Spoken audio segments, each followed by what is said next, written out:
예수님의 공생애를 한 20여 주간 살펴보고 있는데요. 오늘은 이제 예수님께서 이 3년 차 사역하시면서 3년째 중반쯤 들어오시고 한 몇 개월 뒤에 예루살렘에 다시 들어가셔서 돌아가시는, 십자가 지시는 그러한 일들이 있었거든요. 근데 오늘은 이 3년 차 한 중반 정도 초막절, 수전절 때 일어났던 일들에 대해서 함께 나눌까 합니다.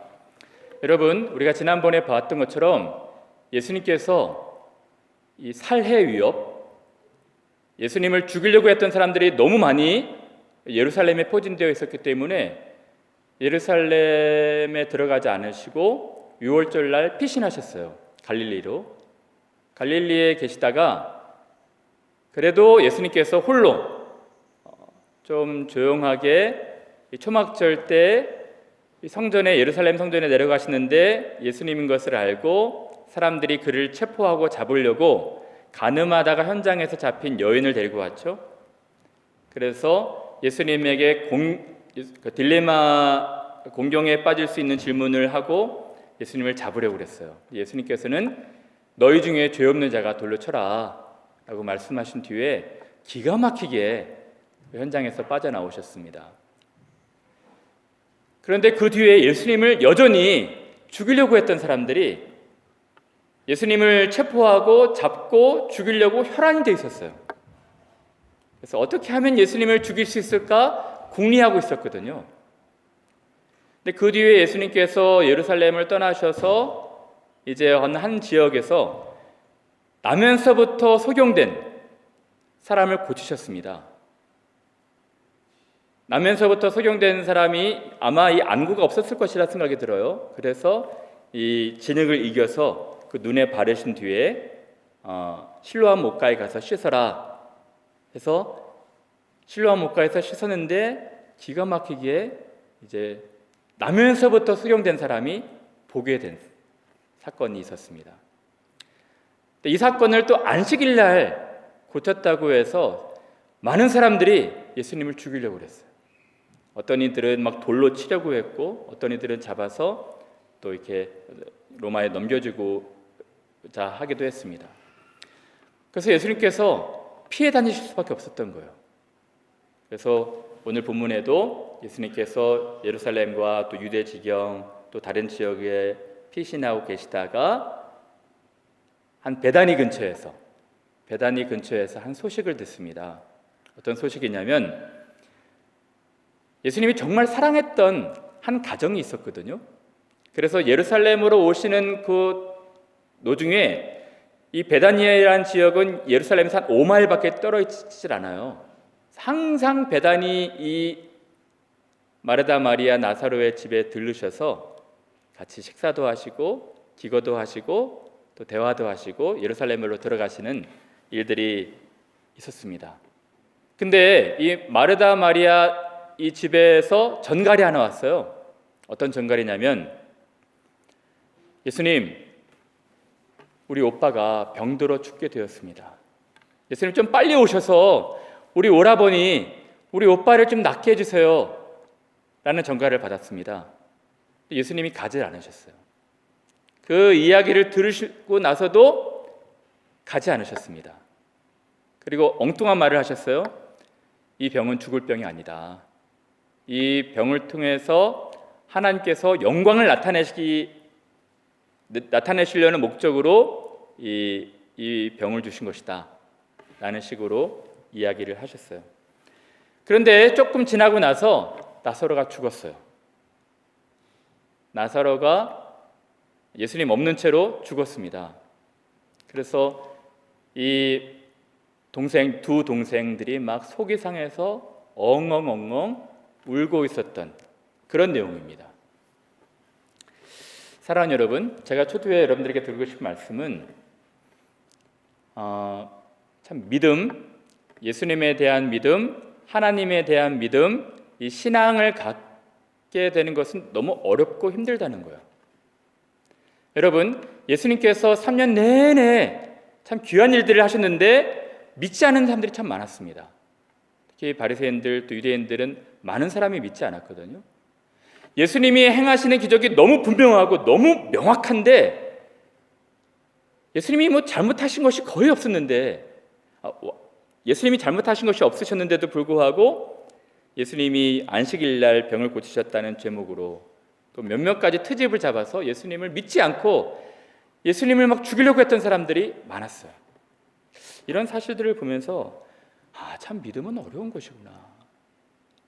어떤 사람들은 믿었지만 어떤 사람은 믿질 않았어요. 믿음은 모든 사람들에게 다 주어지는 것이 아닙니다.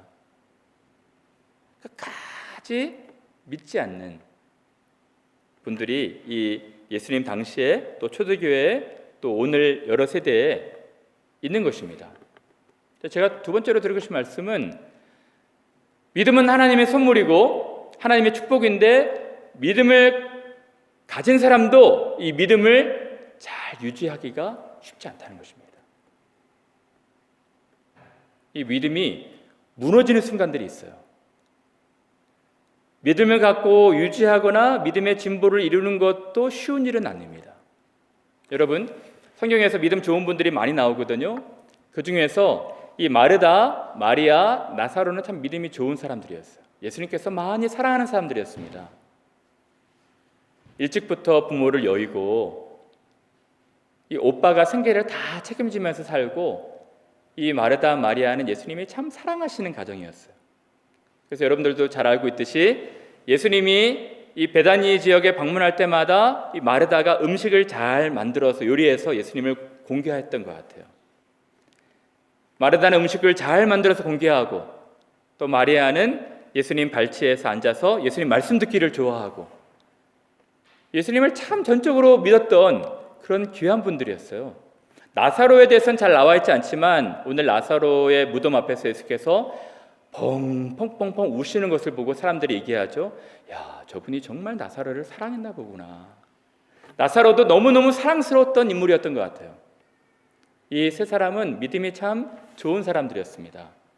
근데 이 믿음 좋은 마르다, 마리아 이 자매가 한순간 믿음이 막 무너져 내리는 것 같은 그런 시점에 와 있습니다. 어떻게 이 믿음이 무너지고 있을까요? 자기 사랑하는 가족이 병이 들어서 예기치 못한 병에 들었고 이 병으로 말미암아 죽게 되었을 때 믿음이 무너지기 시작한 것입니다. 이 사랑했던 여인들이 예수님한테 청탁을 해요. 부탁을 합니다. 예수님 빨리 와줘서 우리 오빠를 좀 구원해 주세요. 우리 오빠가 지금 죽을 병에 걸려 있습니다. 예수님께서 요동하지 않으셨어요. 가지 않으셨어요. 그래서 예수님께서 4일 뒤에 이제 나사로가 죽고 나서 무덤에 안치한 지 4일 뒤에 예수께서 베다니를 방문하시니까 이 마르다가 굉장히 섭섭했던 것 같습니다. 예수님이 4일 전에만 계셨다면 우리 오빠가 죽지 않았을 것입니다. 저는 그런 믿음도 참 귀하다 생각이 들어요. 이 마르다가 예수님께서는 능력이 있으셔서 병자를 고치실 수 있다는 믿음을 가지고 있었던 것입니다. 그가 말씀만으로 또 그가 원하기만 하면 얼마든지 병자는 고치실 수 있다는 믿음을 가지고 있었어요. 그 믿음도 참 귀한 것이죠. 그러나 이 죽은 사람이 살아날 수 있다는 믿음은 가지지 않았던 것입니다. 예수께서 말씀하셨어요. 나를 믿는 자는 죽어도 살겠고 살아서 믿는 자는 영원토록 죽지 아니할 것이다. 이것을 내가 믿느냐? 라고 물어봤거든요. 예, 주여, 제가 믿습니다.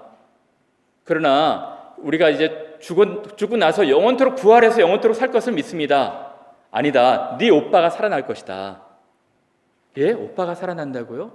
그것은 믿지 않았던 것입니다. 그래서 예수께서 무덤에 가셔서 나사로야 나오너라, 무덤 문을 좀 열어놔라 할 때 예수님, 지금 오빠가 죽은 지 4일이나 지나서 썩은 냄새가 진동합니다. 그 무덤 앞에서도 믿질 않았어요. 본문에 보면 5번, 6번 내가 믿느냐? 네가 이것을 믿으면 복이 있을 것이다 라고 했는데도 믿질 않았습니다. 거기까지는 믿음이 없었던 거예요.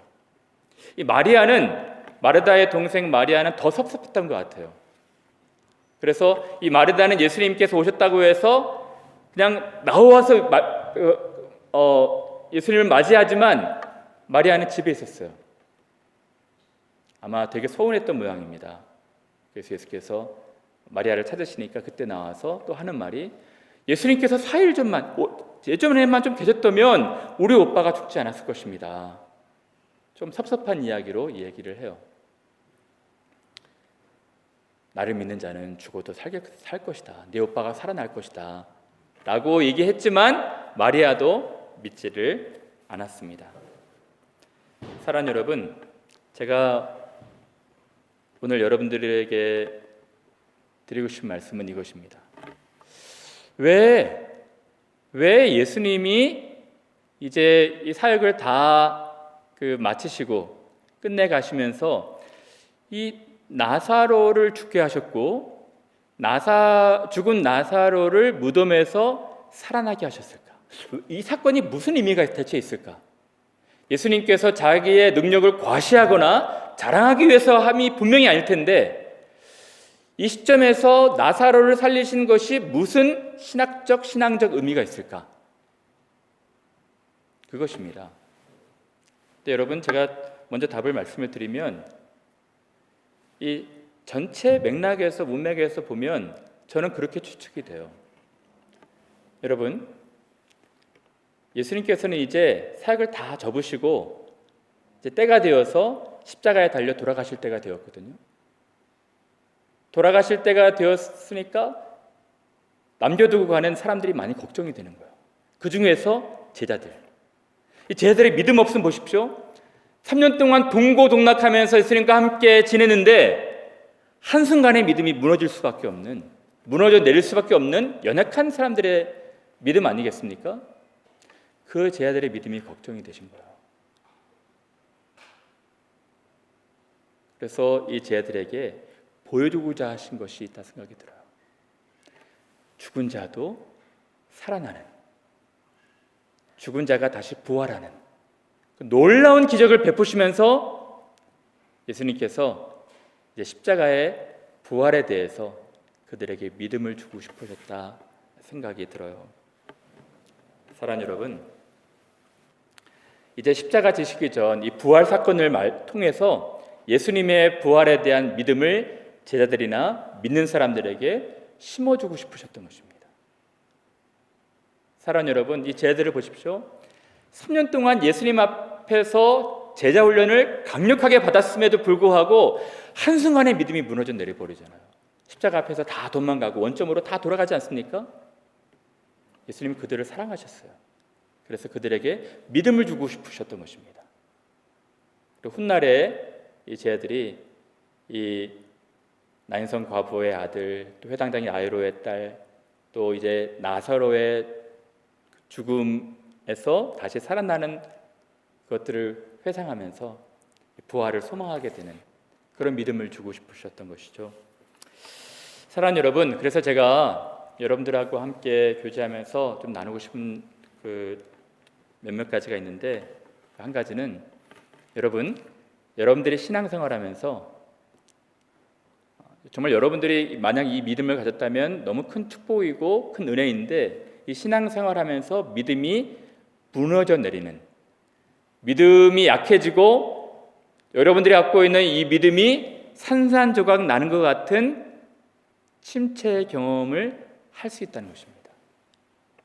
사랑하는 여러분, 저는 이 얼마든지 여러분들이 가지고 있는 믿음에서 무너질 수 있는 순간들을 경험할 수 있을 것이라 생각이 들어요. 여러분, 우리는 참 이 마르다 마리아 자매와 똑같은 사람들이거든요.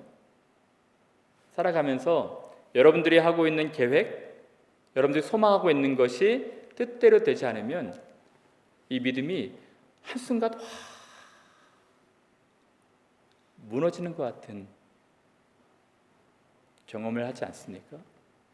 여러분들 중에 어떤 대학을 준비하는 친구들이 있는데, 여러분들 계획대로 잘 되지 않을 때 하나님에 대한 믿음도, 여러분들이 갖고 있는 믿음도 순간 무너지는 것 같은 우울한 마음이 들 거예요. 여러분들이 공부하고 있는 학위, 여러분들이 공부하고 있는 과정들 뜻대로 그 계획대로 진행이 되지 않을 때 이 신앙의 위기도 찾아올 수 있습니다. 경제적인 어려움들 앞에서 여러분들의 믿음이 순간에 내가 정말 믿는 사람 맞나 싶을 정도로 무너져 내릴 때가 있어요. 건강은 어떻습니까? 정말 건강했는데 어느 한순간 여러분들이 큰 질병에 걸렸어요. 이 질병에 걸렸다는 소식을 듣고 하나님에 대한 믿음도 확 무너지는 것 같은 그런 어려움도 여러분들 경험할 수가 있습니다. 우리는 얼마든지 그런 믿음이 무너져 내리는 것 같은 연약함들을 경험할 수 있는 나약한 사람들이에요. 그렇지 않습니까? 우리뿐만 아닙니다. 여러분, 성경의 인물도 똑같습니다. 여러분, 저희들이 지금 성경 공부 시간에 사무엘서를 공부하고 있는데 이 처음에 이 어린 목동으로서 신앙이 참 깊어지고 골리앗과도 맞설 수 있었던 탁월한 신앙 고백을 했던 다윗도 이 사울 왕의 살해 위협 앞에서는 고난이 겹치는 것을 경험했을 때는 이 믿음이 무너져 내리고 있어요. 라마 나웃에서 노베에서 가드까지로 다니는 그런 진짜 형편없는 모습을 보이지 않습니까? 얼마든지 그럴 수 있다는 것입니다. 여러분, 요셉은 어떻습니까? 요셉도 형들에게 미움을 받아가지고 이제 알지도 못하는 그 이집트 노예로 팔려서 이 어느 시위대 장군의 밑에 있다가 오해를 받아가지고 감옥에 들어갔을 때 그의 믿음도 막 무너져 내리는 것 같은 그런 경험을 하게 되지 않았을까요? 얼마든지 저는 여러분들 믿는 분들도 믿음이 막 무너져 내리는 것 같은 순간을 경험할 수가 있다는 것입니다. 여러분, 우리가 믿음의 조상이라고 하는 아브라함을 생각해 볼까요? 아브라함이 75세 때에 내가 아들을 낳게 될 것이다 라고 약속을 받았어요. 이 아내 사라가 경수가 끊어졌거든요. 여자의 그 생리 현상이 끊어진 상태에서 하나님께서 약속을 하신 거예요. 아브라함아, 네가 사라를 통해서 아들을 낳게 될 것이다. 처음에 믿었어요. 아브라함이 믿었습니다. 근데 이것이 한 10년 또 11년 지나가니까 믿음이 약해지는 거예요. 믿음이 막 무너져 내리게 되는 것입니다. 그래서 86세 때에 아브라함이 사라와 의논을 하기 시작합니다. 여보, 아무래도 우리는 아닌 것 같다. 하나님이 우리에게 자식을 주신다 약속하시는데 오랜 시간이 지나도 약속이 이루어질 것 같지 않다. 여보, 우리가 하나님을 좀 도와드리자. 하나님이 조금 어색해 하실 수 있을 것 같으니까 약속하셔놓고 나서 하실 수 없을 것 같으니까 우리가 다른 여인을 통해 가지고 아들을 하나 더 낳자. 아들을 하나 낳자. 라고 해서 하가를 통해서 이스마엘을 낳은 것입니다. 하나님이 굉장히 마음이 상하셨던 것 같아요. 그래서 86세 때부터 99세까지 한 13년 동안 하나님이 침묵하십니다. 말씀을 안 하셔요. 그리고 99세 때 하나님이 다시 나타나셔서 아브라함아, 나는 전능한 하나님이다. 왜 나를 믿지 못하였느냐. 그리고 나서 100세 때 아들을 주시거든요. 여러분, 아브라함도 이거 믿기 어려운 것이었습니다. 시간이 지나도 세월이 지나도 약속대로 되지 않으니까 믿음이 점점 식어지고 믿음이 약해져 가고 있는 거예요. 사랑하는 여러분, 이것이 인생이에요. 이것이 우리들입니다. 얼마든지 우리는 이 믿음이 연약해서 건강의 문제라든지 우리가 계획하고 있는 것에 대해서 실패를 보든지 아니면 그 외에 다른 경제적 어려움, 관계적 어려움이라든지 여러 인생의 길목길목에서 만나는 어려움으로 인해 믿음이 무너져 내릴 때가 있을 거예요. 사랑하는 여러분, 근데 제가 드리고 싶은 말씀은 예수님께서 여러분들에게 더 믿음을 주고 싶어 하시는 거예요. 여러분들이 더 믿음 있는 사람으로 예수님께서 만들고 싶어 하신 것입니다. 더 우리는 이 믿음이 진보가 돼야 되고 성숙이 돼야 되고 더 자라가야 돼요. 또 견고해져야 되고 확 보십시오. 아브라함은 100세 때 하나님의 은혜로 아들을 낳고 나서 믿음이 더 분명해졌어요. 그래서 나중에 하나님께서 이삭을 번제물로 바쳐라 할 때 잠시 고민했지만 이제 아침 일찍 일어나서 아들을 번제물로 바치거든요. 아브라함의 믿음은 훌쩍 성장한 것입니다. 예전에 막 갈팡질팡하고 좌충우돌하는 그런 믿음이 아니라 이제는 하나님께서 말씀하셨으니까 하나님께서 반드시 이룰 것이다. 히브리서 말씀 보면 아들을 죽였지만 죽인 가운데서도 다시 살려낼 것을 믿었다는 그런 기록이 있거든요. 죽은 가운데서 다시 살리실 것을 믿은 것입니다. 아브라함의 믿음은 자라고 있었어요. 그러면 어떻게 이러한 믿음을 가질 수가 있을까? 여러분 정말 믿음이 확고해지고 싶으시죠? 더 믿음이 자라고 싶으시죠? 믿음이 막 무너져 내리는 순간에도 견고하게 버티고 믿음이 더 진보를 이루고 싶으시죠? 어떻게 하면 우리가 그 믿음을 가질 수 있을까요? 제 관심은 그것이거든요. 어떻게 하면 우리가 정말 성숙한, 견고한 믿음을 가질 수 있을까? 여러분, 이것은 아닙니다. 믿음을 가지려고 몸부림치면서 노력한다고 되는 것이 아닙니다. 그래, 내가 한번 믿어봐야지. 한번 결심해봐야지. 내가 그렇지 믿기 어려운 상황이라 할지라도 내가 믿어봐야지. 물론 그 자체는 나쁜 것은 아니지만 여러분, 믿음은 노력한다고 해서 얻어지는 것이 아니에요. 결심한다고 해서 얻어지는 것도 아닙니다. 근데 많은 분들이 그렇게 노력을 해요. 한번 믿어봐야지. 제가 볼 때는 그렇게 해서 믿음이 주어지질 않아요. 그러면 어떻게 하면 우리가 이 견고한 믿음을 가질 수가 있을까요? 제가 답을 말씀을 드리면 성령께서 여러분들 안에 믿음을 불어넣으셔야 됩니다. 다시 말하면 우리의 노력으로 믿음이 주어지는 것이 아니라 하나님의 성령께서 여러분 안에 믿음을 주셔야지만이 가능한 거예요. 여러분, 믿어지는 것이지 믿으려고 노력하는 것은 아닙니다. 그것은 하나님의 선물이에요. 그러니까 여러분들이 해야 될 것은 하나님께서 그러한 믿음을 주실 수 있도록 기도하셔야 되는 거예요. 여러분, 제가 지난번에 말씀을 드렸던가요? 어떤 분이 그 학자입니다. 그 세올로지 신학 학자예요. 근데 학자가 그런 고백을 했대요. 자기가 정말 예수님 믿어보려고 성경을 히브리어로 헬라어로 100번을 읽었다는 거예요. 100번을. 히브리어도 헬라어도 영어도 라틴어도 아주 뛰어난 학자라서 성경을 많이 읽었어요. 읽고 나서 그렇게 고백했답니다. 나는 도저히 못 믿겠습니다. 라고 책을 덮었대요. 성경을 그렇게 오래 읽었는데. 너무 놀랍죠? 근데 제가 더 놀라운 것이 있어요. 여러분들은 성경을 한 번도 안 읽은 분들이 대부분인 것 같은데 그냥 믿는 거예요. 목사님 그냥 믿어진대요. 하나님이 세상을 창조하셨다는 것도 믿어지고 하나님이 천국과 지옥을 준비하셨다는 것도 믿어지고 예수님이 2000년 전에 십자가에 돌아가셔서 우리를 위해서 구원하셨다는 것도 믿어진대요. 어떻게 설명할 수 있겠어요, 이거 여러분? 믿음은 선물인 것입니다.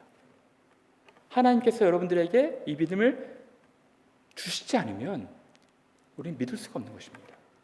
여러분들이 이 믿음이 확 열려서 하나님의 나라에 대해서, 천국과 지옥에 대해서, 하나님의 창조에 대해서, 예수님이 행하신 일에 대해서 믿어진다면 놀라운 축복인 것입니다. 아직 그렇지 않은 분들은 기도하셔야 돼요. 우리의 마음을 열어주셔서 하늘의 그 놀라운 신령한 복락들을 우리 마음속에 믿어지게 해달라고 기도하셔야 되는 것입니다. 여러분, 근데 그 믿음이 무너지지 않으려면 여러분들이 또 하셔야 되는 일이 하나 있어요. 어떤 일일까요? 더 많은 것을 경험해 나가야 됩니다. 여러분, 믿음이 견고해지고 확고해지고 더 분명해지기 위해서는 여러분들이 경험하셔야 돼요. 여러분, 제가 늘 그런 얘기를 하죠. 믿음엔 두 가지 종류가 있다고 말합니다. 그렇죠? 첫 번째는 신념이에요. 신념은 일방적입니다. 내가 저 에베레스트를 등정해야지 꼭 정복하고 말 것이다 라는 그런 믿음. 이것은 일방적인 자기 신념이에요. 내가 정말 완벽하고 거룩하게 살아야지, 내가 정말 어느 대학에 진학할 수 있겠다라고 하는 것은 신념이에요. 신념. 개인적인 믿음이겠죠? 일방적인 것입니다. 근데 우리가 말하고 있는 믿음은 그 일방적인 것이 아니에요. 관계적인 믿음입니다. 그렇죠? 어떤 사람과 어떤 사람 쌍방 간의 신뢰 관계가 형성될 때 그것을 믿음이라고 그래요. 내가 저 사람은 정말 믿을 만하다. 저 사람은 정말 어떤 상황일지라도 정말 신뢰가 간다. 그때 이 믿음이 생긴다고 하거든요. 저는 이제 우리 교회 온 지 한 10년이 훨씬 지났어요. 우리 교회에서 여러분들과 함께 신앙생활 하다가 정말 저와 같이 이렇게 오랫동안 신앙생활하는 분들이 계시거든요. 신뢰관계가 쌓여진 것입니다. 저는 정말 그분들에 대한 믿음이 있어요. 우리 교인들에 대한 믿음이 있습니다. 그래서 우리 교인들이 밖에 나가서 저에 대해서 안 좋게 하지 않으신다는 것에 대한 믿음이 저한테 있어요. 그래서 여러분들도 아마 저에 대한 믿음이 있을 것입니다. 우리 목사님은 그럴 뿐이 아니다. 내가 지켜봤는데, 경험해봤는데 목사님은 그럴 뿐이 아닌 것 같은데 라는 신뢰관계가 있잖아요. 이게 쌍방간에 일어나는 감정입니다. 근데 사람과 사람과의 이 믿음을 신뢰라고 하고요, 하나님과 우리와의 관계를 신앙이라고 합니다. 그렇죠? 여러분, 신뢰가 어떻게 쌓입니까? 서로 경험해가면서, 한 가지, 두 가지 어떤 상황들을 경험해가면서 신뢰관계가 더 두터워지잖아요. 마찬가지로 하나님에 대한 믿음이 더 깊어지기 위해서는 경험이 필요해요. 경험. 어떤 고난의 상황에서 또 다른 어떤 상황에서 하나님을 경험할 때 이 믿음이 더 견고해지고 또 분명해지는 것입니다. 사랑하는 여러분, 지금 마르다 마리아는 예수님이 병자를 치유하시고 또 말씀을 전하시는 여러 가지 경험을 했어요.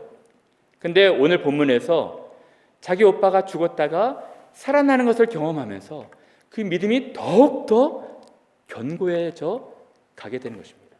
그러므로 제가 여러분들에게 드리고 싶은 말씀은 여러분들에게 신앙생활이 필요한 것입니다. 신앙생활이 무엇입니까? 더 이 신앙을 경험해가는 생활이에요. 여러 상황 가운데서 정말 기가 막힌 수렁이나 웅덩이 같은 데서 하나님을 기다렸는데 하나님이 여러분들을 기가 막히게 건지시는 그런 것을 경험할 때 여러분들의 신앙이 더 깊어지는 것입니다. 그런 경험이 필요한 거예요. 사랑하는 여러분, 그러므로 여러분들에게 끝으로 드리고 싶은 말씀은 여러분들이 예수님의 사랑을 더 경험해 가야 돼요. 어떤 예수님의 사랑을 경험해야 될까요? 오늘 본문에 보시면 예수님께서 우셨다는 기록이 있습니다. 그냥 이 짧은 단어는 영어로 딱 두 단어거든요. Jesus wept. 예수께서 우셨다는 것입니다. 근데 원어로 보면은 그냥 우신 것이 아니라 얼굴이 막 눈물로 콧물로 뒤범벅이 될 정도로 우셨다는 거예요. 예수께서 이 나사로의 무덤 앞에서 흐느끼면서 우셨어요. 소리 내어서. 여러분, 예수께서 왜 우셨을까요? 예수님께서 왜 우셨을까요? 제가 두 가지로만 말씀을 드리고 이제 말씀을 마칠까 합니다. 예수님께서 우신 이유에 대해서 우리가 추적해 볼 때 딱히 이거다라고 얘기하기는 어렵겠죠. 여러분들도 이렇게 눈물을 흘리시는 분들이 많을 텐데 그냥 만감이 교차하지 않습니까? 눈물 흘릴 때 딱 어느 한 감정으로만 울진 않잖아요. 저희 집사람이 울음이 많아요. 근데 우리 집사람한테 제가 너무 희한하게 생각하는 건 뭐냐면 드라마를 봐도 울고 어떤 사람이 얘기할 때 울어도 그냥 옆에서 같이 울어요. 이상한 재능이 있어요. 왜 우는지도 잘 모르지만 옆에서 누가 딱 울면 똑같이 울어요. 그런 분들이 많은 것 같아. 예수님이 왜 우셨을까? 그 마르다 마리아가 울어서 또 함께 온 사람들이, 그 장례 치르는 사람들이 많이 울어서 똑같이 감정이 막 이입이 돼서 우셨을까요? 그건 아니었던 것 같아요. 그래서 제가 딱 두 가지로 간략하게 말씀을 드리면, 예수께서 우셨던 이유는 첫 번째로 사람들의 불신 때문에 우셨을 것이라 생각이 들어요. 예수께서 내가 나를 믿느냐, 내가 너를 살릴 줄을 믿느냐, 나는 부활이야 생명이니 죽는 자는 살아도, 죽은 자는 다시 살아나고 살아서 죽는 줄을 믿는 자는 영원히 살 것이라는 것을 너희가 믿느냐, 계속 믿음을 확인하시거든요. 믿습니다 믿습니다 하지만 실제로는 믿지 않는 그 사람들의 불신을 보시면서 막 울음의 감정들이 막 생겨났을 것이라 생각이 들어요. 근데 그것은 그분들에 대해 속상해서 우는 것이 아니라 그분들을 사랑하고, 여전히 사랑하고, 불신함에도 불구하고 용납하겠다는 그런 사랑의 마음으로 우시는 거예요. 그러시겠죠? 근데 더 중요한 것은 예수님께서 우셨다는 그 울음의 의미 두 번째는, 제가 볼 때는 인류가 처한, 인생들이 처한 불행 때문이라 생각이 들어요. 마르다, 마리아, 오빠, 나사로는 너무너무 사랑했는데 이 죄로 말미암아 이 죽음이 들어오고 사망이 들어와서 서로 사랑하는 사람들을 결별시켜 버리지 않습니까? 그 현장에서 예수께서도 너무너무 속상하셨던 거예요.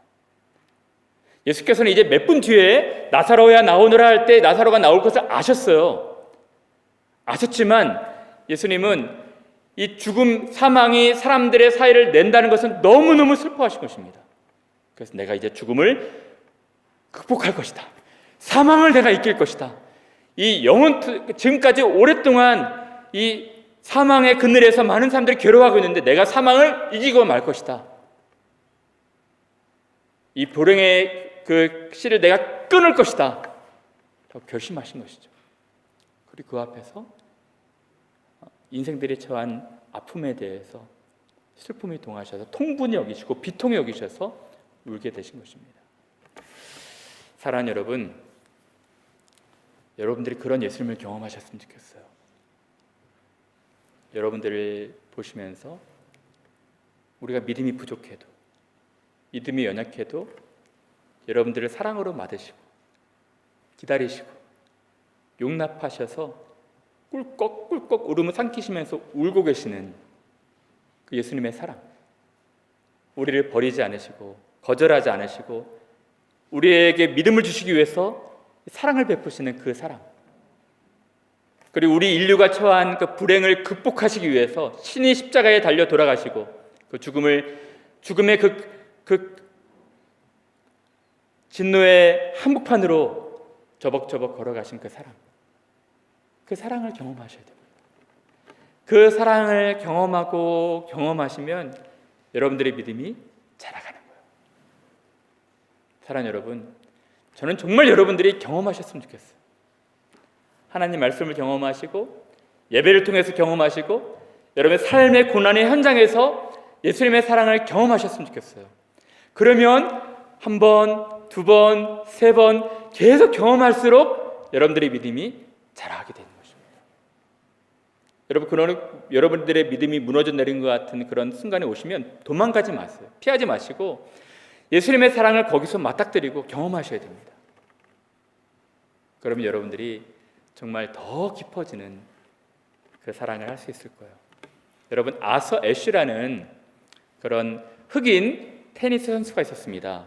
이 선수가 예전에 1900 중후반에서 테니스 그랜드 슬램을 석권한 분이었거든요. 호주 오픈, US 오픈, 윈블던 테니스의 그랜드 슬램들을 석권한 분이었는데 이분이 아주 철저한 신앙인이었어요. 그래서 자기의 신앙 스토리도 많이 간증하고 명언도 많이 남긴 분이었거든요. 근데 이분이 어느 날 수혈을 받게 됐는데 수혈을 받으면서 에이즈 환자의 피를 수혈을 받고 에이즈에 감염이 되어버렸습니다. 그래서 본인도 에이즈에 감염이 돼서 서서히 죽어가는 그런 아픔이 있게 되었어요. 그래서 많은 기자들이 찾아와서 얘기를 했답니다. 당신같이 하나님을 사랑하고 당신같이 신앙이 좋은 사람에게 왜 이런 고난이 오는지 모르겠습니다. 하나님 원망스럽지 않습니까? 하나님 정말 원망스럽지 않나요? 라고 이야기를 들었을 때 아서 애쉬라는 사람이 이런 말을 남겼답니다. 저는 저의 고통에 대해서 왜 저입니까? 라고 묻지를 않습니다. 왜냐하면 제가 은혜 받았을 때 왜 저입니까? 라고 한 번도 물어보지 않았기 때문입니다. 하나님은 제 인생에서 참 신실한 분이셨고 제게 이런 상황으로 주시는 것도 다 이유가 있을 것이라 생각합니다. 라고 하고 병상에서 죽게 되었다고 합니다. 나의 고통에 대해서 왜 나야? 라고 묻는다면 내 은총에 대해서도 왜 나야? 라고 내가 똑같이 물어야 할 것입니다. 라는 이야기를 했다는 것입니다. 사랑하는 여러분, 여러분들의 앞에 인생에서 어떠한 상황들이 주어질지 모르겠어요. 정말 장밋빛 인생만 있지 않을 것입니다. 여러분들의 믿음이 무너져 내릴 것 같은 순간도 여러 번 경험하게 될 거예요. 근데 여러분, 그런 순간에서 예수님께서 여러분들에게 깊은 사랑을 주시기 위해서, 여러분들의 믿음을 더 성숙하게 하시기 위해서 주시는 순간임을 알고 여러분들의 뜻대로 계획대로 되지 않았을 때에도 울고 계시지 마시고 하나님을 믿으시길 바랍니다. 그리고 여러 가지 경제적, 관계적 어려움을 당할 때에도 하나님을 신뢰하시고 의지하시길 바랍니다.